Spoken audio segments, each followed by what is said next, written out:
Assalamualaikum. Hai Sobat Cerdas Hukum. Yuk kita saksikan kolaborasi fungsional penyuluh hukum Bangka Belitung dalam menyampaikan Undang-Undang Nomor 16 Tahun 2011 tentang bantuan hukum. Sobat Cerdas Hukum yang hebat, sebagai wujud terhadap akses keadilan dan perlakuan yang sama di hadapan hukum, negara juga bertanggung jawab terhadap pemberi bantuan hukum bagi orang miskin. Undang-Undang Republik Indonesia Nomor 16 Tahun 2011 tentang bantuan hukum mengatur agar bantuan hukum yang diselenggarakan oleh negara berorientasi pada terwujudnya perubahan sosial yang berkeadilan. Nah, pengen tahu kan apa yang dimaksud dengan bantuan hukum? Dalam pasal 1 ayat 1 Undang-Undang Republik Indonesia Nomor 16 Tahun 2011 menjelaskan bahwa bantuan hukum adalah jasa hukum yang diberikan oleh pemberi bantuan hukum secara cuma-cuma kepada penerima bantuan hukum. Lalu, siapa pelaksana bantuan hukum? Pada pasal 8 ayat 1 menyebutkan bahwa pelaksana bantuan hukum dilakukan oleh pemberi bantuan hukum yang telah memenuhi syarat-syarat berdasarkan undang-undang ini. Dan syarat-syarat pemberi bantuan hukum adalah yang pertama, berbadan hukum, kemudian terakreditasi berdasarkan undang-undang ini, yang ketiga memiliki kantor atau sekretariat yang tetap, yang keempat memiliki pengurus, dan yang terakhir memiliki program bantuan hukum. Pengen tahu kan siapa saja yang berhak menjadi penyalur bantuan? Kita tanya Bang Sofyan. Halo Sobat Cerdas Hukum yang hebat. Dalam Undang-Undang Nomor 16 Tahun 2019 tentang bantuan hukum, Pasal 4 menyebutkan bahwa bantuan hukum diberikan kepada penerima bantuan hukum yang menghadapi masalah hukum, meliputi masalah hukum keperdataan, pidana, dan tata usaha negara, baik litigasi maupun non-litigasi. Tapi, tidak semua orang yang bermasalah dengan hukum bisa mendapatkan bantuan hukum tersebut. Nah, bagaimana kriteria penerima bantuan hukum di dalam undang-undang tersebut? Pasal 5 ayat 1 menyebutkan bahwa penerima bantuan hukum meliputi setiap orang atau kelompok orang miskin yang tidak dapat memenuhi hak dasar secara layak maupun mandiri. Hak dasar tersebut meliputi hak atas pangan, sandang, layanan kesehatan, layanan pendidikan, pekerjaan, dan berusaha ataupun perumahan. Tentunya, undang-undang tersebut mengatur hak dan kewajiban penerima bantuan hukum.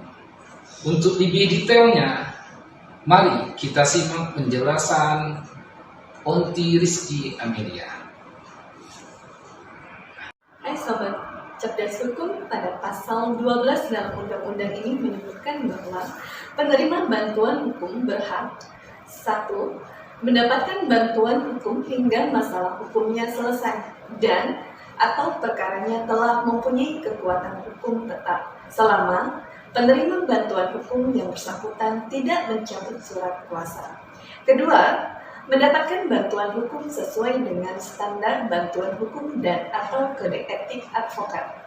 Dan ketiga, mendapatkan informasi dan dokumen yang berkaitan dengan pelaksanaan pemberian bantuan hukum sesuai dengan ketentuan peraturan perundang-undangan.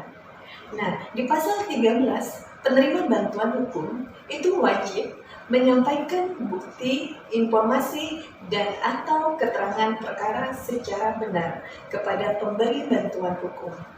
Yang kedua, membantu kelancaran pemberian bantuan hukum. Nah, untuk selanjutnya, pengen tahu kan persyaratan untuk memperoleh bantuan hukum? Kita tanya Mbak Beveri. Hai guys, SG, Sobat Cerdas Hukum yang smart. Pasal 14 Undang-Undang Nomor 16 Tahun 2011 ini menyebutkan bahwa untuk memperoleh bantuan hukum, pemohon bantuan hukum harus memenuhi syarat sebagai berikut. A. Mengajukan permohonan secara tertulis yang bersih sekurang-kurangnya identitas pemohon dan uraian singkat mengenai pokok-pokok persoalan yang dimohon bantuan hukum. B. Menyerahkan dokumen yang berkenaan dengan perkara dan melampirkan surat keterangan miskin dari kelurahan, kepala desa, atau pejabat yang setingkat di tempat tinggal pemohon secara lisan. Dan dalam hal pemohon bantuan hukum tidak mampu menyusun permohonan secara tertulis, permohonan dapat diajukan secara lisan. Pasal 15 undang-undang ini menyebutkan pemohon bantuan hukum mengajukan permohonan bantuan hukum kepada pemberi bantuan hukum dan dalam jangka waktu paling lama 3 hari kerja setelah permohonan, maka bantuan hukum dinyatakan lengkap dan harus memberikan jawaban menerima dan menolak permohonan bantuan hukum. Jika permohonan bantuan hukum diterima, pemberi bantuan hukum memberikan bantuan hukum berdasarkan surat kuasa khusus dari penerima bantuan hukum. Jika permohonan bantuan hukum ditolak, pemberian bantuan hukum mencantum alasan penolakan. Nah, di Pulauan Bangka Belitung sudah ada OBH yang terakreditasi dan siap memberikan bantuan hukum kepada siapa saja. Oke, itu saja yang bisa saya sampaikan. Terima kasih. Ada 8 organisasi bantuan hukum yang telah terakreditasi oleh Kantor Wilayah Kementerian Hukum dan HAM Kepulauan Bangka Belitung. 1. Yayasan Lembaga Bantuan Hukum Hatami Konia. 2. Lembaga Perlindungan Hukum dan Hak Asasi Manusia Pancasila. 3. Yayasan Lembaga Bantuan Hukum Lentera Selumpun Sebelai. 4. Perkumpulan Lembaga Bantuan Hukum Al-Hakim Babel. 5. Lembaga Bantuan Hukum Milenial Bangka Tengah Keadilan. 6. Lembaga Bantuan Hukum Keadilan untuk Bangsa Indonesia. 7. Lembaga Konsultasi dan Bantuan Hukum Belitung.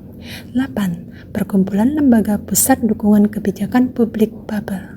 Itulah 8 organisasi bantuan hukum yang telah terakreditasi oleh Kantor Wilayah Kementerian Hukum dan HAM Kepulauan Bangka Belitung. Sekian dan terima kasih. Terima kasih, semoga bermanfaat dan salam pembelajar dari Penyuluh Hukum Bangka Belitung.